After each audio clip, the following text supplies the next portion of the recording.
ब्रह्मांड और दुनिया इंसानों के लिए हमेशा से ही रहस्य का विषय रही है। आज इतनी वैज्ञानिक तरक्की के बावजूद भी हमारी पृथ्वी पर ऐसे कई रहस्य मौजूद है जिसका पता लगाना वैज्ञानिकों के लिए भी असंभव सा है।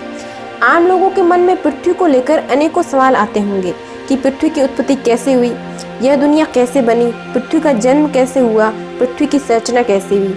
इस प्रकार के सवालों के जवाब जानने के लिए हर कोई उत्सुक रहता है। वहीं पृथ्वी के निर्माण को लेकर विज्ञान का मत अलग है। वैज्ञानिक मानते हैं कि धरती सूरज से निकला एक आग का गोला था और समय के साथ यह ठंडा हो गया, जिसके बाद धरती पर जीवन की उत्पत्ति हुई।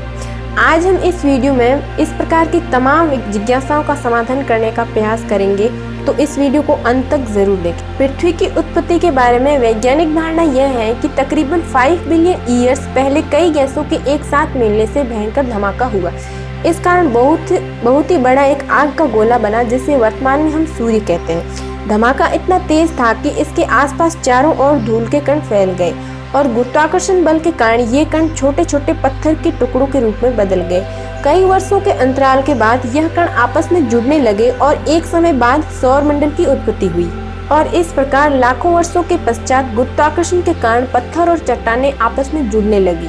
इस प्रकार से धरती का जन्म एक आग के गोले के रूप में हो रहा था। वैज्ञानिक अवधारणा के मुताबिक 4.5 बिलियन ईयर्स पहले पृथ्वी का तापमान 1200 डिग्री सेल्सियस था। ऐसे समय पर धरती पर केवल उबलता हुआ लावा, चट्टानें और कई जहरीली गैसें हुआ करती थी। ऐसे में पृथ्वी पर जीवन का होना असंभव था। पृथ्वी की उत्पत्ति के दौरान थिया नाम का एक ग्रह धरती की ओर 50 किलोमीटर पर सेकंड की रफ्तार से बढ़ रहा था। यह रफ्तार बंदूक से चलाई गई गोली से 20 गुना अधिक है। ऐसे में जब थिया ग्रह पृथ्वी की सतह से टकराया तो बहुत बड़ा धमाका हुआ, जिससे बहुत सारा कचरा धरती से बाहर निकला और साथ ही वह ग्रह पृथ्वी में समा गया। हजारों वर्षों के अंतराल के बाद धरती से निकला कचरा गुरुत्वाकर्षण के कारण एक गेंद का रूप बन गया, जिसे हम चांद कहते हैं। इस प्रकार से चांद की उत्पत्ति हुई।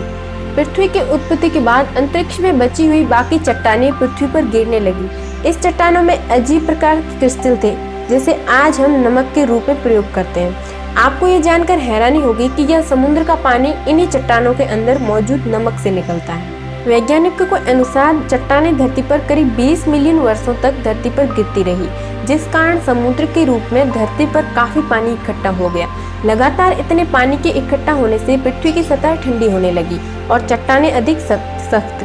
धरती का अंदरूनी भाग में लावा अब भी अपने उसी रूप में मौजूद था तथा ऊपर का तापमान 70 से 80 डिग्री सेल्सियस हो चुका था।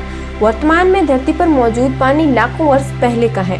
उस समय चांद के धरती के बेहद करीब था और गुरुत्वाकर्षण बल के कारण धरती पर अक्सर तूफान आते थे और लंबे अंतराल के बाद चांद और धरती की बढ़ती दूरी के कारण तूफान शांत होने लगे।